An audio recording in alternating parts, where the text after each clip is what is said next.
Hi everybody and welcome to our very first online storytellers. This is Kerry and I'm Olivia.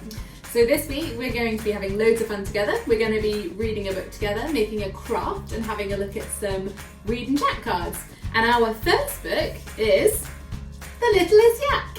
And the main character in The Littlest Yak is Gertie. So this is our little puppet craft that we're going to be making together later. Okay, perfect. I think it's time for a story. The Littlest Yak. On the tip of the top of a mountain all snowy, where the ice-swirling, toe-curling blizzards were blowing, in a herd full of huddling yaks, big and small, lived Gertie, the littlest yak of them all. Now Gertie was great at being a yak, with the curliest, whirliest wool on her back. She could clip-clop up cliffs, no matter how slippy, on little yak hooves that were splendidly grippy. Yes, Gertie was all that a small yak should be, but there isn't, she sighed, any bigness in me. And a yak at the back who is stuck in her smallness. I want to grow up and have greatness and tallness. With the hugest of hooves and humongous horns too, there isn't a thing that a big yak can't do. But yaks, Mummy smiled, are all shapes and sizes. Any bigness can come in all sorts of disguises. Maybe one day you'll be huge, you'll be tall. So don't rush to grow up when it's great being small. Yet as night tiptoed in and the stars filled the sky, from the heart of the herd, Gertie sighed a huge sigh. Hugeness and tallness seem so far away. I don't want to be small, I need bigness today! So Gertie began on a growing up plan and ate every veggie a little yak can. She pattered up mountains, she clattered down hills, she hopped and she skipped and she never sat still. And she read lots of books to make her thoughts grow, because grown-ups have big things to think and to know. And though Gertie hoped and she wished and she tried, the days slipped away but no growing arrived. What if, she sniffed, I'm a yak who can't grow, and salty tear plopped from her cheek to the snow. But wait, what was that? Something was coming. 100 yak hoofbeats were steadily drumming, and leading the herd in a snowflakey flurry was Mummy Yak grunting, "Oh Gertie, please hurry! Look up, a yak stuck in the craggy cliff's edge, at the end of the narrowest, rockiest ledge."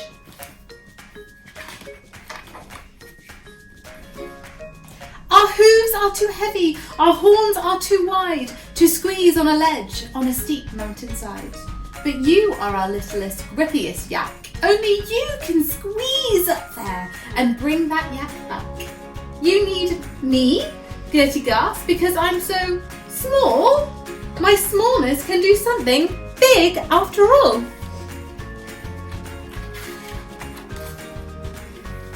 And Gertie was off, there was no time to waste, over the ice-frosted rocks in great haste, up higher and higher, leaping and springing, then onto the ledge where a yak shape was clinging. Oh, Gertie squealed as she stopped in her tracks.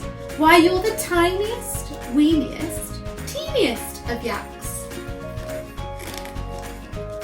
I wanted to clip-clop of clips, the yak shivered, but I'm not very grippy, and his teeny horns quivered.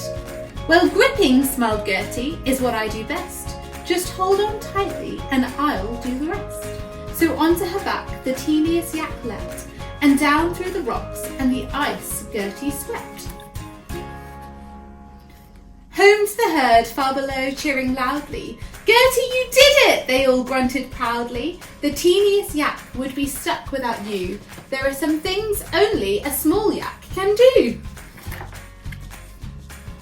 Then Gertie was wrapped in a warm, woolly hug. In and into her ear, Mummy whispered with love. As sure as the stars in the glittering sky, you'll be grown up in the blink of an eye.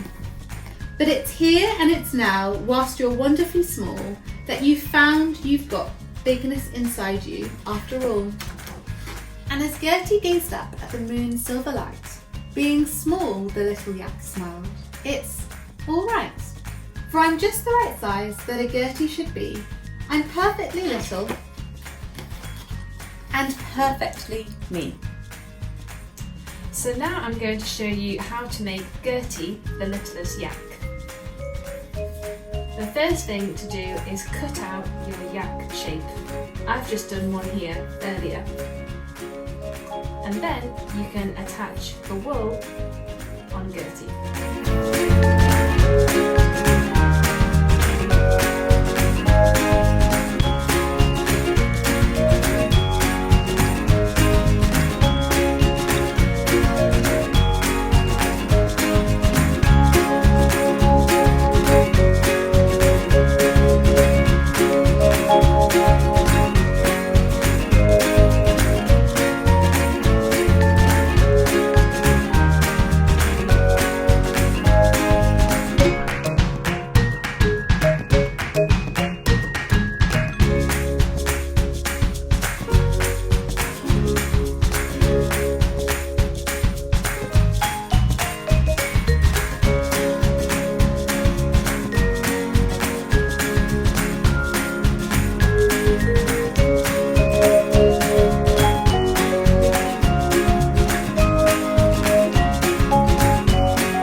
You've got Gertie. The next thing to do is have a look at this week's read and chat cards, and there are a few questions that you can chat about here, all about the littlest yak.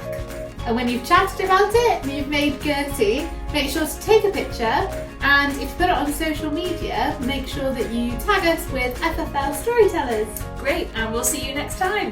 Bye! Bye!